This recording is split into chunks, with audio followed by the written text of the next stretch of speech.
بسم اللہ الرحمن الرحیم۔ السلام علیکم ناظرین، امید کرتا ہوں کہ آپ اور آپ کے اہل خانہ اللہ پاک کے فضل و کرم سے خیر و عافیت سے ہوں۔ ناظرین، کورلس عثمان ایپیسوڈ نمبر 126 پارٹ 1 کا آغاز کچھ اس طرح سے ہوتا ہے۔ کنیا کے محل کا منظر دکھایا جاتا ہے جہاں تمام تر لوگ ایک دوسرے کے آمنے سامنے کھڑے ہوتے ہیں۔ مہمان جو کہ عثمان کے سامنے موجود ہوتا ہے اور کہتا ہے کہ تم اس لیے سلطان علاء الدین کو تخت سے اتارنا چاہتے ہو کیونکہ تم یہ جانتے ہو کہ وہ میرا حمایتی ہے۔ عثمان صاحب جواباً کہتے ہیں کہ جس طرف تم کھڑے ہو واضح ہو جاتا ہے کہ وہ رستہ حق کا نہیں، لہٰذا مجھے اس بات پر فخر ہے کہ میں جس طرف کھڑا ہوں میں حق پر ہوں، کیونکہ میرا سامنا تم سے ہو رہا ہے، اس لیے سلطان علاء الدین کو ہٹانا بہت ضروری ہے۔ نعمان جواباً کہتا ہے تم حق کے رستے پر ہو اور میں تمہیں اجازت دیتا ہوں کہ اس رستے پر تم شہید ہو جاؤ۔ یہ کہہ کر نعمان عثمان صاحب پر حملہ کر دیتا ہے اور یہ دیکھتے ہی وہاں پر موجود تمام تر لوگ جو ایک دوسرے کے مخالف ہوتے ہیں وہ ایک دوسرے پر حملہ کرنے لگتے ہیں۔ عثمان صاحب کے سپاہی بہت ہی زبردست انداز میں منگولوں کے ساتھ لڑ رہے ہوتے ہیں۔ اتنے میں عثمان سلطانہ بھی اپنا نیزہ اٹھائے عثمان صاحب سے لڑنے کے لیے آگے بڑھ جاتی ہے، جبکہ عثمان صاحب بہت ہی زبردست انداز میں ایک ہلکی سی ضرب عثمان سلطانہ کو لگاتے ہیں، جبکہ سلطان علاء الدین دور کھڑا بچوں کی طرح یہ تبابتر منظر دیکھ رہا ہوتا ہے، جیسے اسے تلوار اٹھانا آتی ہی رہی ہے۔ بہت ہی زبردست انداز میں لڑتے لڑتے عثمان صاحب اور ان کے دیگر سپاہی بگولوں کے جال میں پھنس جاتے ہیں، کیونکہ بگول تعداد میں زیادہ ہوتے ہیں اور وہ رسیوں کا استعمال کرتے ہیں، جس کی وجہ سے عثمان صاحب کو بھی جکڑ لیا جاتا ہے اور ان کے سپاہیوں کو بھی۔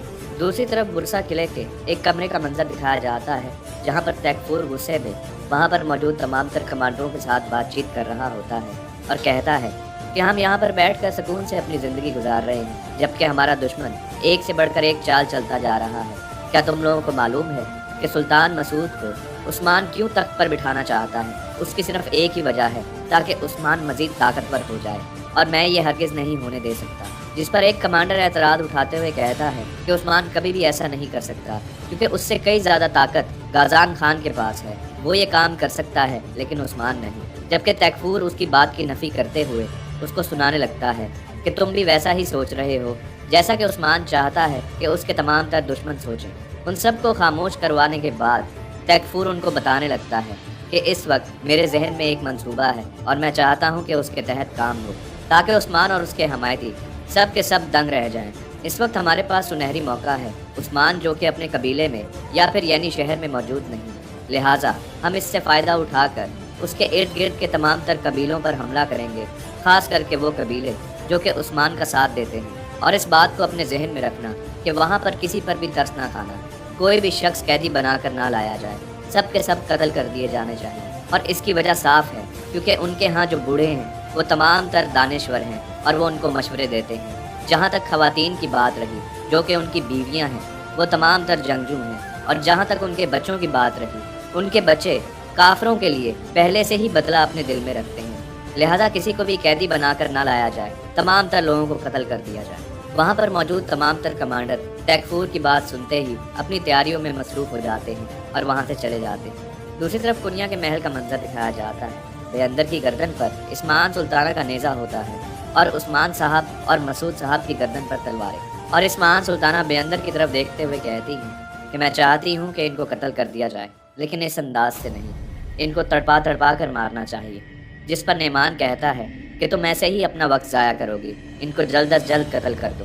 عثمان سلطانہ چلاتے ہوئے کہتی ہے کہ میں چاہتی ہوں کہ یہ تمام تر لوگوں کے لیے عبرت کا نشان بن جائے، تاکہ اگر کوئی بھی شخص یہ کوشش کرے کہ وہ سلطان علاء الدین کو تخت سے ہٹا سکتا ہے تو اس کو ان کا انجام ہمیشہ یاد رہے۔ لیکن میں ایسا اگر کچھ کروں گی تو سلطان علاء الدین کی اجازت کے ساتھ کروں گی، اس کی اجازت کے بغیر نہیں کروں گی۔ پھر سلطان علاء الدین آگے بڑھ کر سلطان مسعود کے پاس جا کر کہتا ہے کہ بتاؤ، تمہیں اتنی ہوس تھی اس تخت پر بیٹھنے کی کہ تم نے اپنے آپ کو اس برے طریقے سے پھنسا لیا ہے۔ سلطان مسعود جواباً کہتے ہیں کہ میرا یہ ہرگز مطلب نہیں کہ میں تخت پر بیٹھ جاؤں، میں تو بس یہ چاہتا ہوں کہ تمہارا اور نعمان کا کسی بھی قسم کا واسطہ نہ ہو، کیونکہ منگول ہمارے کبھی بھی دوست نہیں ہو سکتے اور تم ان کی چھاؤں تلے اپنی زندگی گزار رہے ہو، یہ جب چاہیں تمہیں قتل کر سکتے۔ پھر سلطان علاء الدین عثمان صاحب سے مخاطب ہو کر کہتے ہیں کہ کیا یہ وفاداری ہوتی ہے؟ میں تمہارا سلطان ہوں اور تم اس طریقے سے میرے ساتھ پیش آئے ہو کہ یہاں پر بغاوت کرنے کے لیے میرے سامنے کھڑے ہو۔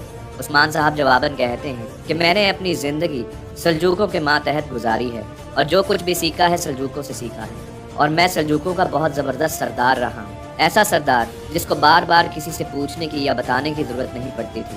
میں اپنے فیصلے خود کیا کرتا تھا، لیکن اگر تمہاری طرف نظر دوڑائی جائے تو تمہاری یہ صورتحال ہے کہ اسمعان سلطانہ کے بغیر نہ تو تم کوئی فیصلہ لیتے ہو اور نہ ہی تمہیں کوئی بات سمجھ آتی ہے۔ اسمعان سلطانہ نے تمہاری آنکھوں پر پٹی باندھ رکھی ہے جو کہ تم اتارنے کو تیار ہی نہیں ہو۔ سلطان مسعود اور عثمان صاحب کے جواب سننے کے بعد سلطان علاء الدین کہتے ہیں کہ اب جب کہ میں ان دونوں کی نیت بہت اچھے طریقے سے جانتا ہوں تو لہٰذا اسمعان سلطانہ یعنی کہ میری والدہ نے مجھ سے جو اجازت مانگی تھی اس حوالے سے میں بتا دینا چاہتا ہوں کہ اسمعان سلطانہ ان کے ساتھ جو کرنا چاہتی ہیں وہ کریں، میں ان کو نہیں روکوں گا۔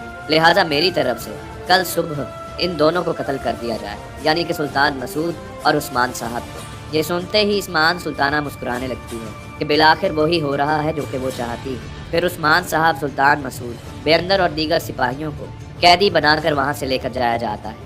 نعمان اپنے ایک کمانڈر کے ساتھ بات چیت کرتا دکھایا جاتا ہے جس میں وہ کہتا ہے کہ ہماری کوشش یہ ہونی چاہیے کہ عثمان کو قتل کر دینے تک کوئی بھی شخص دنیا کے اندر داخل نہ ہو سکے، اور اس بات کا بھی خیال کرنا چاہیے کہ غازان خان اپنے پنجے کنیا میں نہ گاڑ سکے۔ لہٰذا اس سے پہلے ہی ہمیں غازان خان کے بارے میں سوچنا ہوگا، کیونکہ غازان خان کو قتل کرنے کے بعد شمال سے لے کر جنوب تک تمام تر علاقے میری مٹھی میں ہوں گے۔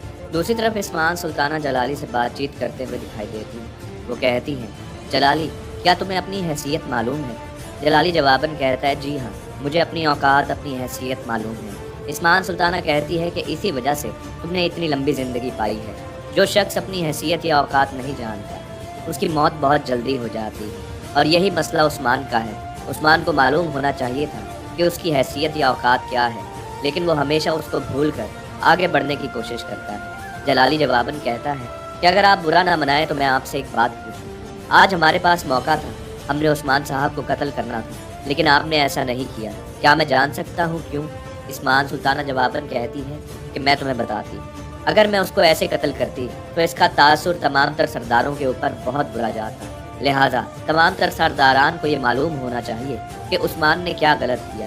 لہٰذا پہلے سلطان مسعود کے حوالے سے تمام تر لوگوں کو اس بات سے باخبر کرنا ضروری ہے، اور اس کے بعد سلطان مسعود کو قتل کیا جائے گا، اور پھر عثمان صاحب کو، تاکہ عثمان کی بغاوت اور غداری تمام تر لوگوں پر آشکار ہو جائے۔ ابھی یہ بات چیت جاری ہوتی ہے کہ بیندر کو اسمعان سلطانہ کے اس کمرے میں داخل کر دیا جاتا ہے۔ اسمعان سلطانہ سکون سے جا کر اپنی گدی پر بیٹھ جاتی ہے اور جلالی سے کہتی ہے، جب تک میرا غصہ کچھ کم نہیں ہو جاتا اس شخص کے ساتھ وہ کیا جائے جس کا یہ حقدار ہے۔